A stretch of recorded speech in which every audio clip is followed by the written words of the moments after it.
Central government నుంచి వచ్చే 60% ఇవ్వడానికి, ఇటువైపు నుంచి వచ్చే స్టేట్ గవర్నమెంట్ నుంచి వచ్చే 40% రిలీజ్ చేయడానికి కూడా వాళ్ళ చేతులు రాలే. మీరు నమ్ముతారా? సీసీటీవీ కెమెరాస్ మెయింటెనెన్స్కి ఎంత అనుకుంటున్నారు వాళ్ళు ఇవ్వాల్సిన డబ్బులు? కేవలం 2 కోట్ల రూపాయలు. 2 కోట్ల రూపాయలు అంటే ఒక CC camera equal to 100 ice. అలాంటిది సీసీ కెమెరాల మెయింటెనెన్స్కి 2 కోట్ల రూపాయలు కూడా ఆ రోజుల్లోని మెయింటెనెన్స్ డబ్బులు ఇవ్వకపోతే మరి ఇంక వాళ్ళు పోలీస్ వ్యవస్థను ఏం చేస్తారో ఆలోచించండి. అంటే పోలీస్ వ్యవస్థ అంటే అరెస్టులు, అక్రమ అరెస్టులు చేయడానికో లేకపోతే ఇళ్ళ దగ్గర తీసుకొచ్చి హౌస్ అరెస్టులు చేయడానికో కాదు కదా. వాళ్ళకి ఇవ్వాల్సిన ఫెసిలిటీస్ వాళ్ళకి ఇవ్వాలి. అప్పుడు ఇన్వెస్టిగేషన్కి ఈజీ అవుతుంది.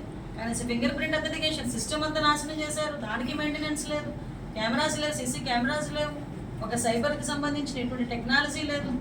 లిటరల్లీ ఏం చేశారంటే, నేను చాలా సందర్భాలు అంటే అస్త్ర సన్యాసం అయిపోయింది మా పోలీసు డిపార్ట్మెంట్ పరిస్థితి. మళ్ళీ మేము దీన్ని మళ్ళీ ఒక దాటి తీసుకురావడం. సెంట్రల్ గవర్నమెంట్ నుంచి వచ్చే 60% ఇవ్వడానికి, ఇటువైపు నుంచి వచ్చే స్టేట్ గవర్నమెంట్ నుంచి వచ్చే 40% రిలీజ్ చేయడానికి కూడా వాళ్ళ చేతులు రాలే. మీరు నమ్ముతారా? సీసీటీవీ కెమెరాస్ మెయింటెనెన్స్కి ఎంత అనుకుంటున్నారు వాళ్ళు ఇవ్వాల్సిన డబ్బులు? కేవలం 2 కోట్ల రూపాయలు.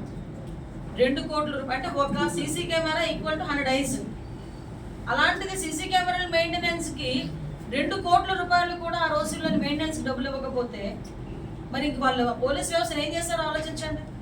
అంటే పోలీస్ వ్యవస్థ అంటే అరెస్టులు, అక్రమ అరెస్టులు చేయడానికో లేకపోతే ఇళ్ళ దగ్గర తీసుకొచ్చి హౌస్ అరెస్టులు చేయడానికో కాదు కదా. వాళ్ళకి ఇవ్వాల్సిన ఫెసిలిటీస్ వాళ్ళకి ఇవ్వాలి.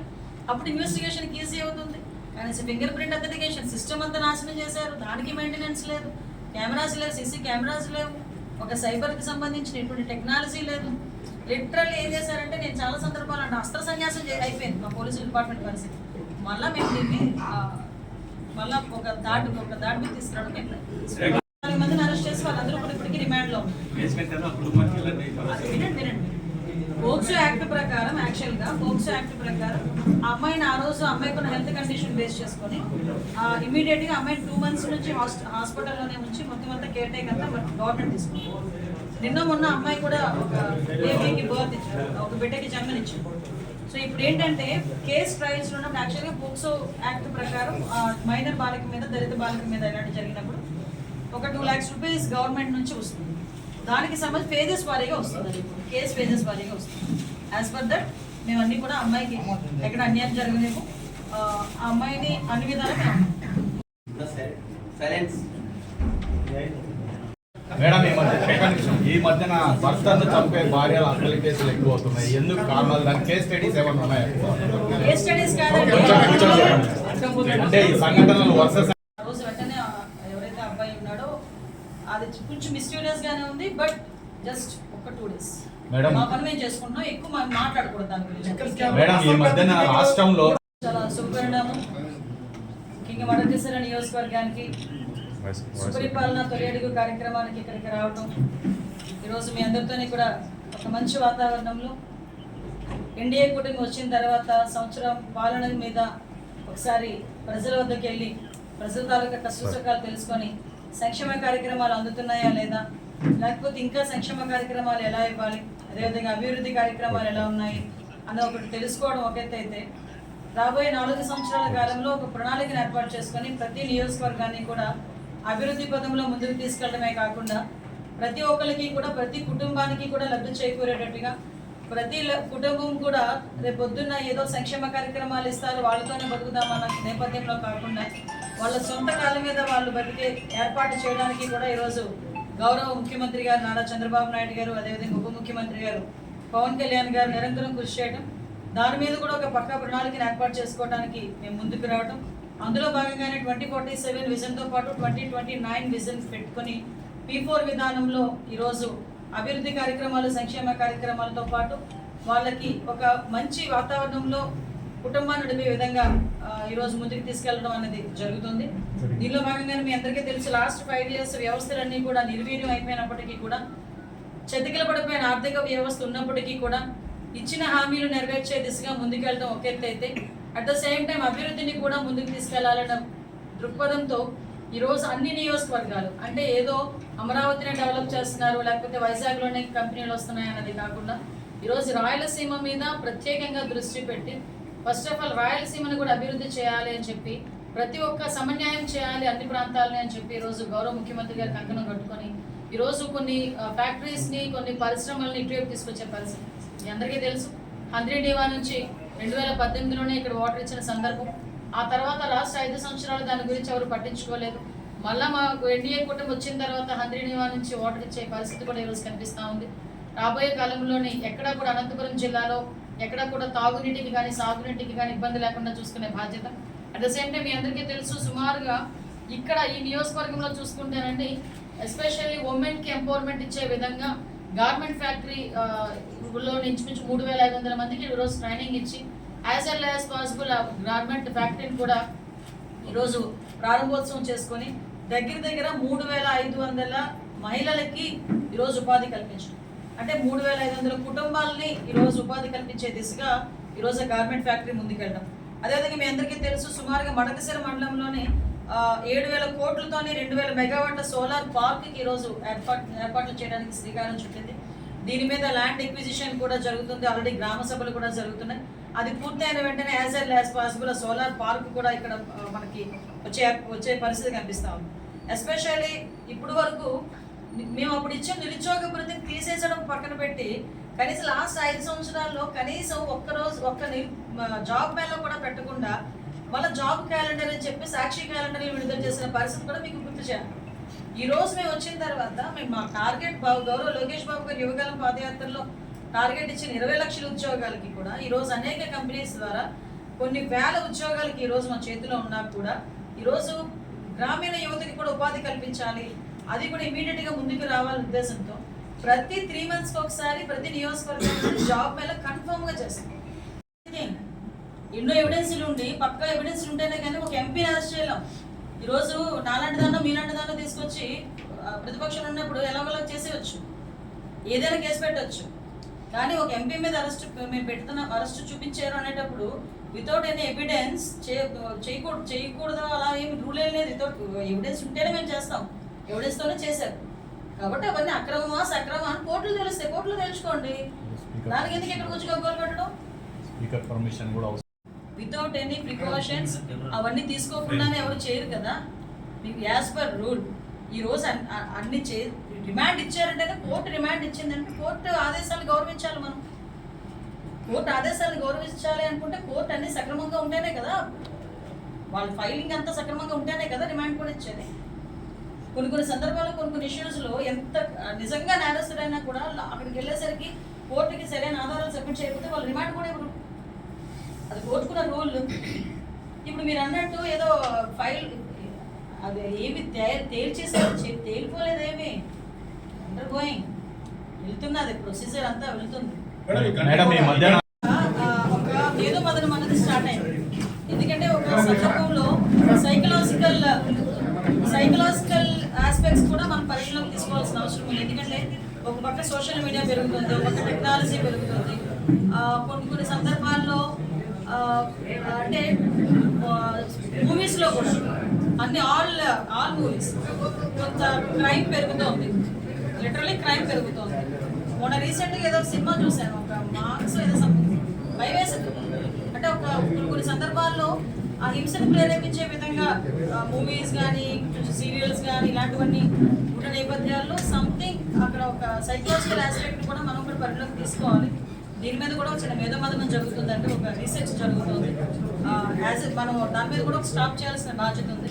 నేను ఎందుకంటే అంటాను, సొసైటీలో జరుగుతున్న కొంత క్రైమ్కి మనం డిపార్ట్మెంట్ వైజ్గా పోలీస్ వ్యవస్థ లీగల్ వ్యవస్థ ఎంత పని చేసినా సామాజిక స్పృహతో మనం కూడా కొంచెం సోషల్ అవేర్నెస్ ఉండాలి. At the same time social responsibility కూడా ఉంది. దాని మీద మనం ముందుకెళ్తాం అన్నారు. సంతోషం అంటే ఒక విషయం చెప్పిన ఆరోపణలు అనేవి వాళ్ళు బాగానే చేస్తారు.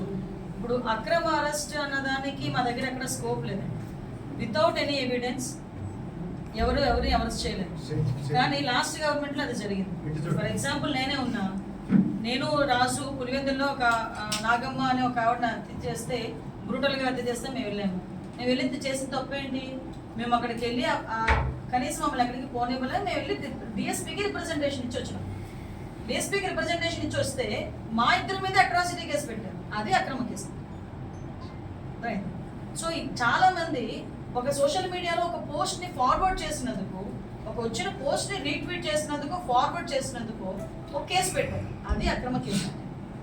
ఒకవేళ ఏదైనా నువ్వు తల్లికి వందరు అప్పుడేంటి అమ్మఒడి ఒకరికి ఇస్తానంటే, ఇద్దరికి ఇస్తానంటే ఒకరికే ఇచ్చేవి ఏంటి అని చెప్పి ఒక సోషల్ మీడియాలో ఒక పోస్ట్ పెట్టినందుకు దాన్ని అర్ధరాత్రులు ఇంట్లోకి దూగి లైట్లు పగలగొట్టి ఏదో డెకాయిట్ని తీసుకెళ్ళడం అదే అక్రమ arrest.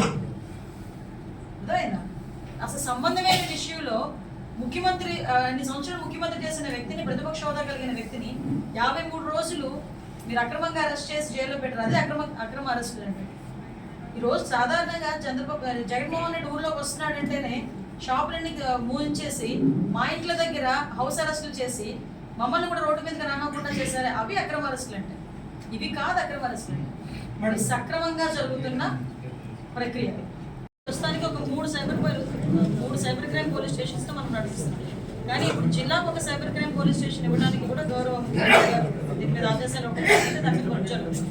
At the same time మీ అందరికీ తెలుసు, ఈరోజు సీసీ కెమెరాలు కూడా 1,00,000 సీసీ కెమెరాలు ఈరోజు మేము ధ్యేయంగా మేము పట్టుకున్నాం.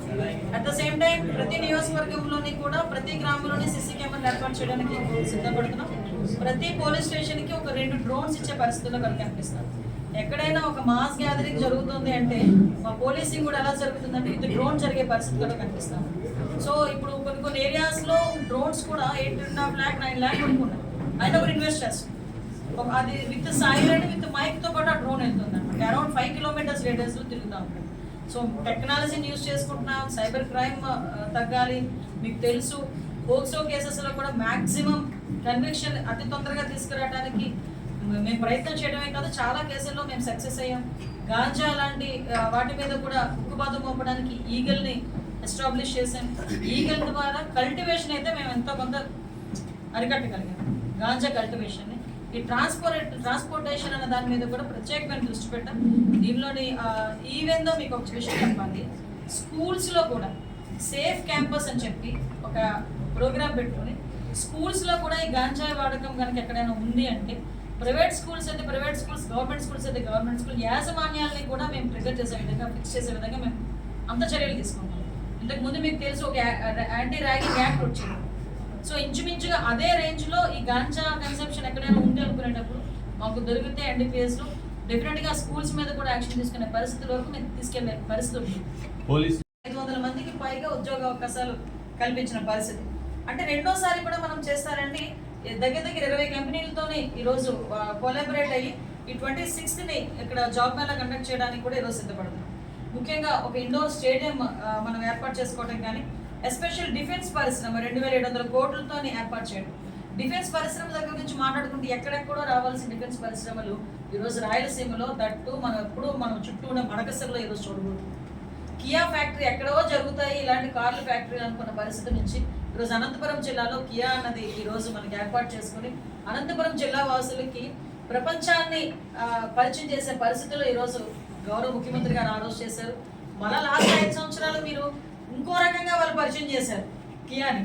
మీకు తెలుసు ఇంకో రకంగా ఏ రకంగా పరిచయం చేశారు. అప్పుడున్న ఆ ఎంపీ గారు కూడా అక్కడికి వెళ్ళి వాళ్ళతో గొడవ పడి వద్దు బాబోయ్ ఆంధ్రప్రదేశ్ అనుకునేటట్టుగా వాళ్ళు పారిపోయే పరిస్థితులు అప్పుడు కూడా వాళ్ళు ప్రపంచానికి పరిచయం చేశారు. కాకపోతే నెగిటివ్ వే. నేను ఎందుకు ఈ విషయాలన్నీ చెప్పాలంటేనంటే ఈరోజు లాస్ట్ ఒక్క ఛాన్స్ అన్న పాపానికి జగన్మోహన్ రెడ్డి అనే ఒక నేరస్తుల ముసుగులో ఉన్న, అంటే రాజకీయ ముసుగులో ఉన్న ఒక నేరస్తుడు, ఒకే ఒక కారణం ఒక్క ఛాన్స్ అని చెప్పిన దానికి రాజకీయ ముసుగులో ఉన్న ఒక నేరస్తుడికి 5 సంవత్సరాలు పట్టం కడితే 20 సంవత్సరాలు వెనక్కి వెళ్ళిపోయిన పరిస్థితి కూడా మనకి కనిపించిన సందర్భం. దానిలో భాగంగా వ్యవస్థలన్నీ నిర్వీర్యం అయిపోయినాయి. ఒక తాగునీరు లేదు, ఒక సాగునీరు లేదు, ఒక పరిశ్రమ లేదు. ఏమైనా అంటే నేను సంక్షేమ కార్యక్రమాలు ఇస్తానని చెప్పి అరకొర సంక్షేమ కార్యక్రమాలు ఇవ్వడం, మెయిన్ ఎజెండాగా వ్యక్తిగతంగా కేసులు పెట్టే పరిస్థితి, వాళ్ళ మీద కక్ష సాధింపు చేసే పరిస్థితి, అంటే ఓవరాల్గా టార్గెటెడ్గా కొంతమందిని పెట్టే పరిస్థితులు కనిపించాం. ఈ రోజు మేము వచ్చాం. ఈరోజు మడకసర్లో ఇందాక తమ్ముడిని అడిగా, అమ్మ ఇక్కడ అన్నా క్యాంటీన్ ఉందా అని. అమ్మ లాస్ట్ 5 సంవత్సరాలు మూసారు, మళ్ళీ మనం వచ్చిన తర్వాత తెలిసాము ఇది మున్సిపాలిటీ ఉంది, మున్సిపాలిటీలో కంపల్సరీగా అన్నా క్యాంటీన్ నడుస్తుంది. ఏమంటే 5 రూపాయలకి భోజనం పెట్టడానికి ఏంటంటే ఎవరు మన చేతులు జేబులను డబ్బులు ఇస్తున్నామా ఎవరైనా? గవర్నమెంట్ మనకి పేదవాడికి 3 పూట్ల భోజనం పెట్టాలి, తక్కువకి మంచి నాణ్యమైన భోజనం పెట్టాలని అన్నా క్యాంటీన్ పెడితే, అన్నా క్యాంటీన్లో నీకు ఇష్టం లేకపోతే అన్నాన్ని ఇష్టం లేకపోతే రాజన్నాలు పెట్టుకో. అంతేగాని మొత్తానికి మూసేసి అది ఎందుకు శిథిలావస్థలు చేరుకునే పరిస్థితి తీసుకొచ్చాం. ఈరోజు గవర్నమెంట్ వచ్చింది, తిరిగి మేము ఇస్తున్నాం, అన్నా క్యాంటీన్ ఏర్పాటు చేసుకున్నాం. ఇక్కడే కాదు, రూరల్ ఏరియాలో కూడా ప్రతి ఒక్క నియోజకవర్గంలోని కూడా ఒక అన్నా క్యాంటీన్ ఉండాలని రూరల్ ఏరియాలో కూడా ఇచ్చున్నాం ఈరోజు. అదేవిధంగా మీ అందరికీ తెలుసు 2000 రూపాయలు ఇస్తున్నారు. గోడ బాగానే ఉంది, బోర్డు బాగానే ఉంది, లోపల మాత్రం ఏమి బాగా పడిపోయేటట్టుగా ఉంది. దీనికి కొన్ని వేల కోట్లు. నిజంగా కనుక రేపు పొద్దున్న అన్నీ కనుక మేము పెట్టుకొని దాని మీద నాడు నేడు మీద కనుక ఎంక్వైరీ చేస్తే ఎంతమంది బయటకు వస్తారో చూడండి. లెటర్లో చెప్తున్నాను. ఎందుకంటే నా నియోజకవర్గంలో స్కూల్స్కి చాలా మంది, నేను జిల్లాకి వెళ్ళి ఏ జిల్లాకి వెళ్ళా, ఈవెన్ విజయనగరం ఇన్ఛార్జ్ మినిస్టర్కి వెళ్తే అక్కడికి స్కూల్స్ మాకు కావాలి, ప్రహారీ గోడలు లేవు, కొన్ని చోట్ల స్కూల్స్ బెచ్చులు రాలిపి పడిపోతున్నాయి. అంటే నేనేమంటానంటే ఆ రోజు ఏదో మేడిపండు టైప్లోని దాన్ని క్రియేట్ చేసేస్తాను. అంటే లోపల అసలు బయటకి ఎంత అందంగా కనిపించినాయో. నేను ఒక్కోసారి రోడ్డు మీద స్కూల్స్ ఎలా చేశారా అని అనుకున్నా. అఫ్ కోర్స్ అది సెంట్రల్ గవర్నమెంట్ ఫండ్ అని తెలుసు నాకు కూడా. సెంట్రల్ గవర్నమెంట్ ఫండ్ అని కూడా ప్రాపర్ వేలో యూజ్ చేయకుండా ఏదో పైన పటారం లోన లొటారం ఏదో అంటారు కదా, ఆ టైప్లో తీసుకొచ్చారు. లోపల అసలు ఇప్పటికీ కూడా అంటే నేనేమంటున్నానంటే ఇప్పుడు మా బాధ్యత ఉంది. లాస్ట్ గవర్నమెంట్ ఆల్రెడీ వెళ్ళిపోయి జనాలు ఇంటికి పంపించి ఇంచుమించు 11 మందితో ఇంటికి పంపించారు. 11 మంది చాలు, ఇదే ఎక్కువ మీకని ఇంటికి పంపించి ఆ రోజు ఆయన చేసిన పొరపాట్లు, కొన్ని టచ్ అయిన పాయింట్స్ టచ్ చేయడం ఆయన. సో ఆటోమేటిక్గా ప్రజలు కూడా బుద్ధి చెప్పి 11 సీట్లకి పరిమితం చేసి ఈరోజు ఇంట్లో కూర్చోబెట్టారు.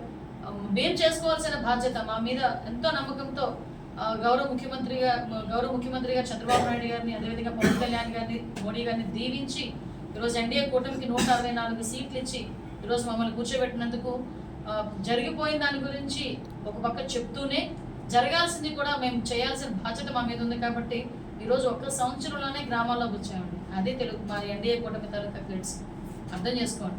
ఈరోజు 5 సంవత్సరాలు, ఇంకా మాకు 4 సంవత్సరాల తర్వాత ఎలక్షన్ ఉంది. మేము ఈరోజు ఒక ప్రెసిడెంట్ కోటేమనో, ఒక ఎంపీటీసీ కోటేమనో, లేకపోతే ఒక జెడ్పీటీసీ కోటేమనో, లేకపోతే ఒక వార్డ్ మెంబర్ కోటేమనో, ఒక సొసైటీ కోటేమనో మేము రాలా.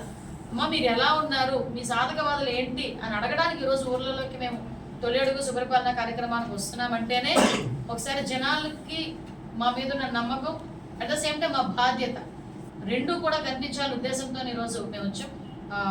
దీనికి ప్రజలందరూ కూడా నిరాశనాలు పడుతున్నారు. మొన్న నేను చూశాను, ఎమ్మెల్యే గారు కూడా ఒక ఇల్లు లేకపోతే ఆ రెంట్ అయితే నేను పే చేస్తాను వచ్చినంత వరకు. అంటే నేను ఎందుకు ఎగ్జాంపుల్ చెప్తున్నానంటే ఇలాంటి సంఘటనలు ఎమ్మెల్యేలుగా మాకు బాగా దగ్గరగా వస్తాయి. కొన్ని మా చేతుల్లో ఉంటే చేసేవచ్చు, కొన్ని బయట నుంచి స్కీమ్స్ రావాలి. సో ఆ నేపథ్యంలో ఆ కుటుంబం ఇబ్బంది పడకుండా ఎంతో కొంత చేదోడు వాదోడుగా ఉండే పరిస్థితులు ప్రతి ఒక్క ఎమ్మెల్యేకి కూడా ఉండటం కూడా నిజంగా చాలా అదృష్టం. ఈరోజు మడకశిర ప్రజలందరూ ఎంతో ఆశీర్వదించి మా సోదరుడు ఎంఎస్ రాజు గారిని గెలిపించడం, ఆ గెలిపించిన దగ్గర నుంచి కూడా అంటే చాలా అతి తక్కువ కాలంలో మడకశిర ప్రజల దగ్గరికి వచ్చాడు. ఇంచుమించు నాకు తెలిసి 15 రోజులు, 14 డేస్లోనే ముఖ్యంగా తెలుగుదేశం పార్టీ ఎన్డీఏ కూటమి మీద ఉన్న నమ్మకం, అదేవిధంగా ఇక్కడున్న నాయకత్వం, స్వామి గారు వీళ్ళందరి తాలూకా నాయకత్వం మీద నమ్మకం, అదేవిధంగా కొత్తవాడు అయినప్పటికీ కూడా ఈరోజు ప్రజలందరూ ఆశీర్వదించినందుకు ప్రత్యేకంగా సోదరుడు కూడా చాలా కష్టపడి ఈరోజు పరిశ్రమలు తీసుకొచ్చే విషయంలో కానీ, లేకపోతే ప్రజలకు అందుబాటులో ఉండే విషయంలోనే కానీ ఈరోజు మంచి ముందడుగులో ఉన్నారు.